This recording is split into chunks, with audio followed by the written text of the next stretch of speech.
Boa noite, amigos. Mais uma vez, mais uma semana, mais uma quinta-feira, trazendo o nosso estudo do livro A Gênese, esse último livro de Allan Kardec, da Codificação Espírita.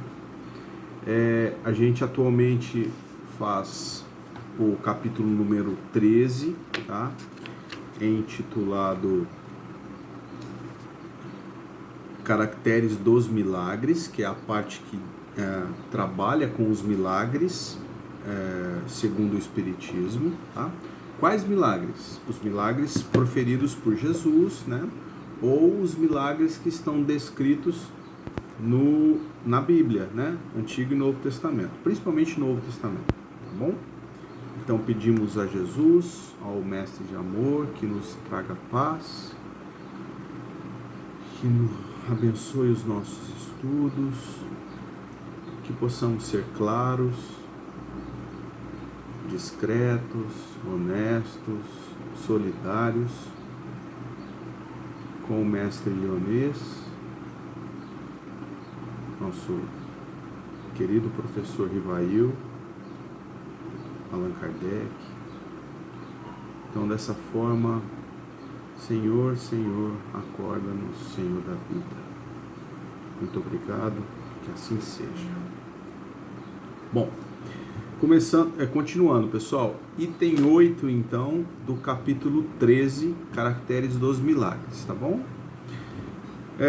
Diz assim Allan Kardec: os fenômenos espíritas, estando na natureza, produziram-se em todos os tempos, mas, mais precisamente, porque seu estudo não podia ser feito pelos meios naturais que a ciência comum dispunha, permaneceram por mais tempo do que os outros no domínio do sobrenatural, de onde agora o Espiritismo os fez sair.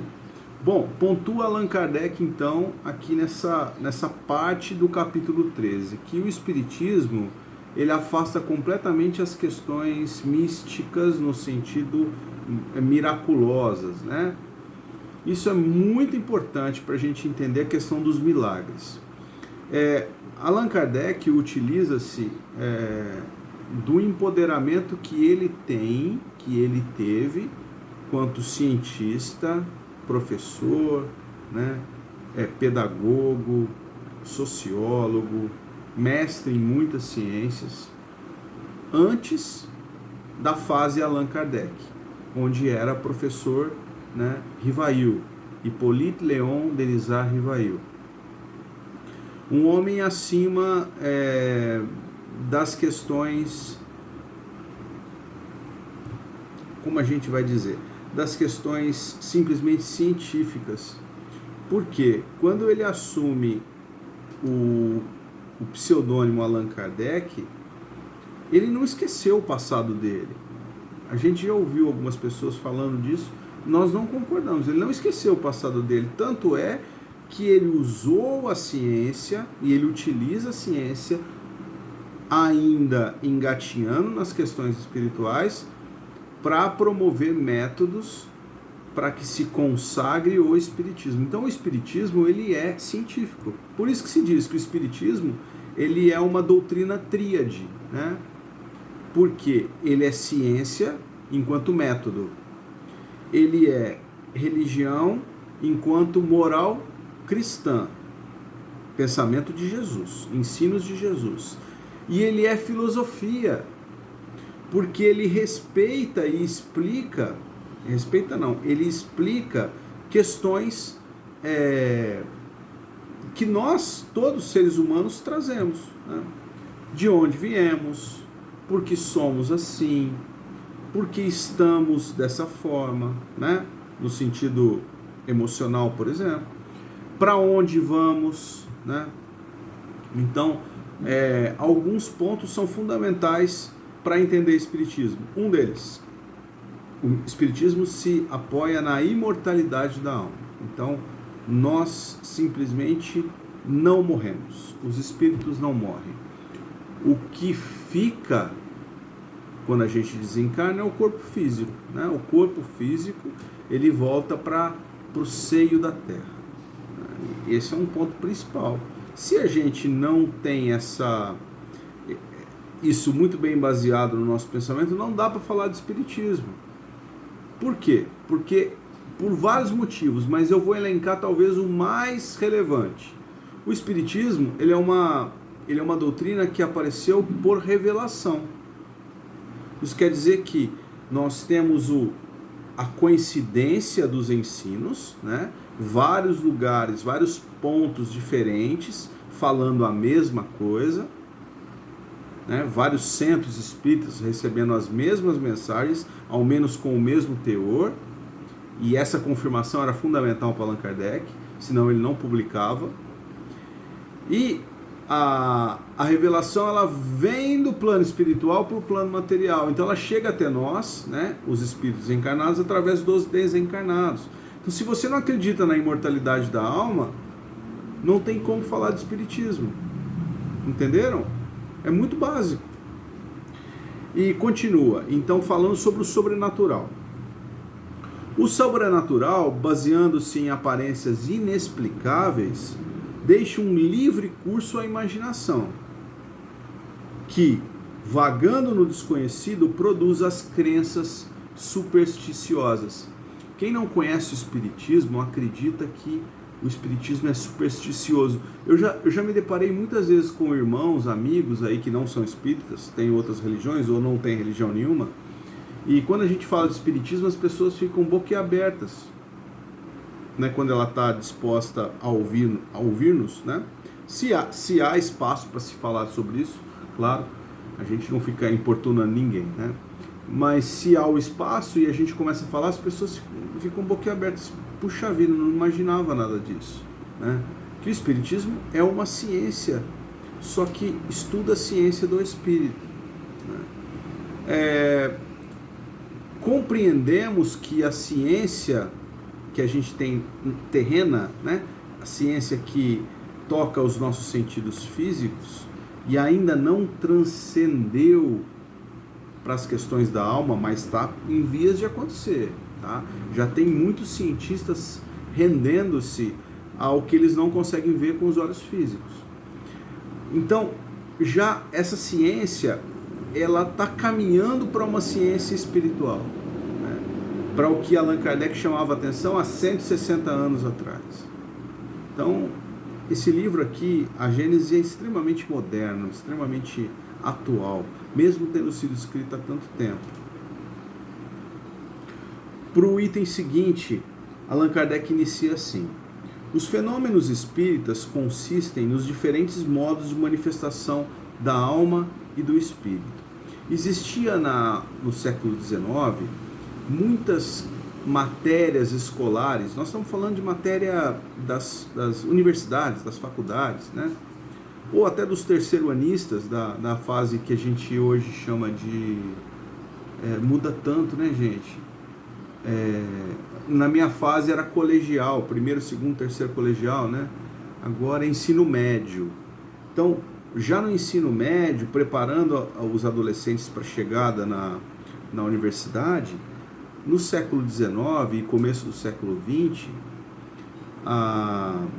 principalmente na Europa, existiam matérias escolares que se diferenciavam do que a gente entende hoje, tá? Não era só matemática, no caso do Brasil, português, no caso da França, francês, ciências, como a gente entende ciências hoje, que é biologia, né? Química. Essa questão das ciências, elas eram mais livres. Existia um certo grau humanista superlativo no ensino tradicional. Nós estamos falando do ensino tradicional, gente. Então, as pessoas tinham matérias do tipo psicologia experimental, que falava do espírito encarnado e do espírito desencarnado. Acreditem se quiser, tá? No ensino tradicional. E a psicologia experimental do século XIX, que era uma matéria comum, né, nas escolas, ela considerava o ser humano como alma encarnada. Então nós, esse que vos fala é uma alma encarnada, ou simplesmente alma. O Espiritismo definiu o espírito como sendo alma desencarnada. Então, nós temos assim, quando se fala alma, somos nós, os que estão encarnados. E quando se fala espírito, são aqueles que já se desenfaixaram do corpo físico. Entenderam? Então, por isso, só explicando essa frase, os fenômenos espíritas consistem nos diferentes modos de manifestação da alma ou espírito. Então, o espiritismo, ele explica as manifestações tanto dos encarnados quanto dos desencarnados. Ora, Daniel, mas por que ele se detém então contra os encarnados? Porque nós somos espíritos, como os desencarnados. A diferença é que a gente está vivendo um período de tamponamento das nossas totais manifestações espirituais, porque a gente se deteve atualmente num corpo físico, para a gente continuar a evolução, né? A evolução, ela precisa ser testada, ela precisa ser provada, né? No caso do mundo que a gente vive hoje, são as nossas expiações e as provas, né? Provas como sendo as coisas naturais da vida, né? As dificuldades naturais da vida que vão fazendo com que o espírito evolua, e as expiações são os reajustes, tá? Não é castigo, são os reajustes, a reeducação de coisas que nós deixamos de fazer no passado. Então é por isso que a gente encarna, por isso essa diferenciação, alma e espírito, tá bom? É por essas manifestações, tanto da alma quanto dos espíritos, que a alma revela sua existência, sua sobrevivência e sua individualidade. Foi a chamada que nós começamos aqui o estudo de hoje. Se não se acreditar na imortalidade da alma, na individualidade e na sua existência de fato, não tem espiritismo, gente. Fecha o livro. Nós não conseguimos estudar espiritismo se não tiver isso muito bem definido, né? E cá entre nós, muito antes de se falar de espiritismo, nós temos o próprio Jesus, né, demonstrando isso com a ressurreição, a chamada ressurreição. Ele aparece em espírito para todo mundo, tá dito isso, tá mostrado isso. E não foi só ele, né? Temos muitas aparições espirituais no Antigo Testamento, no Novo Testamento. Isso quer dizer o quê? Que a alma é imortal. Não é só Jesus que aparece. Então o Espiritismo estuda esses fenômenos, né, que são ignorados, são explicados de uma maneira miraculosa, mirabolante, difícil da gente entender, e que se diz assim para você, como um pacote. Aceita, não pergunta. O Espiritismo não aceita isso. O Espiritismo, ele sempre questiona. Tá vendo como cabe, bem como introdução da questão dos milagres, a gente precisa entender e tá baseado bem isso em nós, para que a gente evolua e depois estude cada um dos milagres, ou os mais importantes que Kardec pontua aqui na Gênese. Não dá para a gente estudar milagres, pensamento, usando o pensamento lógico, o pensamento científico, o pensamento doutrinário do que a gente acredita, tá? Mais à frente, ele chama atenção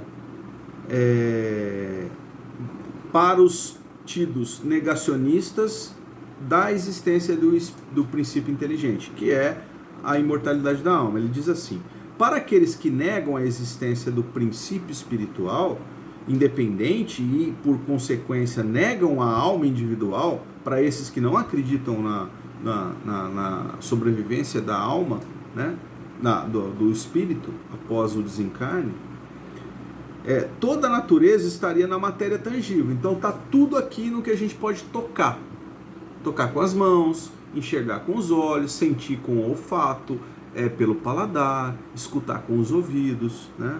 Então está tudo ali. Então tudo no que a gente pode ver com os sentidos, ouvir, né, tocar, não admitindo a causa, que a causa é espiritual, ela não toca os sentidos físicos. Se não se admite a causa, não pode admitir o efeito. Não admite a causa, não pode admitir o efeito, não tem estudo do espiritismo, né? E quando os efeitos são patentes, agora, olhando para os efeitos, e não consegue se explicar os efeitos através do materialismo, aí coloca tudo no mesmo balaio. Superstição, chega a ser pecado, pessoal, né? Então, o espiritismo vem para negar tudo isso e investigar, né, de uma maneira equilibrada. É isso que Kardec fez e nos ensina. Mas ele chama atenção no item seguinte, ele diz assim: o espiritismo admite efeitos que sejam a consequência da existência da alma. Os efeitos que tenham a causa na sobrevivência dos espíritos após o desencarne. Mas disso não resulta que aceite todos os que são qualificados de maravilhosos, nem que se proponha a justificá-los e crer neles, fazendo-se campeão de todos os visionários, das utopias, excentricidades sistemáticas e todas as lendas miraculosas. Então, o espiritismo ele não é afeito a todo tipo de efeito que não se pode explicar. Inclusive ele cita aqui, Allan Kardec continua o texto, a gente não vai ler cada um desses pontos, senão vai ficando muito cansativo, mas ele cita aqui 3 exemplos, né, de manifestações tidas como impressionantes, né, maravilhosas, miraculosas, que aconteceram na época de Kardec, nessa época que ele escreveu esse livro, 1860 e alguma coisa, que foram depois desvendadas, né, por especialistas ou por pessoas que observavam muito bem, e foram desvendadas e foram tidas como mentirosas, né, ou pessoas que estavam usando a boa-fé das pessoas de uma maneira impiedosa até, né? Ele cita aqui o caso de Saint Médard, há um relato na Revista Espírita de 1859. Ele fala dos Camisards, que foram os protestantes franceses, na região de Cevennes. E ele cita mais uma outra passagem, que são as religiosas de London. São 3 passagens que aconteceram, né? E que foram fraudulentas. Então, nem tudo é espiritismo, né, gente? É isso que ele quer dizer. Então, não é tudo, mas o que a gente consegue estudar, trabalhar e conviver de uma maneira que equilibre o nosso pensamento crítico, né? Que consiga buscar uma hipótese plausível para as causas, observando os efeitos, o espiritismo estuda. Tá bom? Então foi esse o nosso estudo de hoje. A gente acha que foi bem relevante. A gente está caminhando assim, muito preso ao texto, né, nessas últimas semanas, porque o momento nos pede isso, que a gente não se afaste muito do texto. É quase que uma leitura comentada para que a gente consiga entender bem esse momento da Gênese, tá bom? Obrigado, pessoal. Boa semana para todos. É sempre uma alegria estar aqui. Beijos.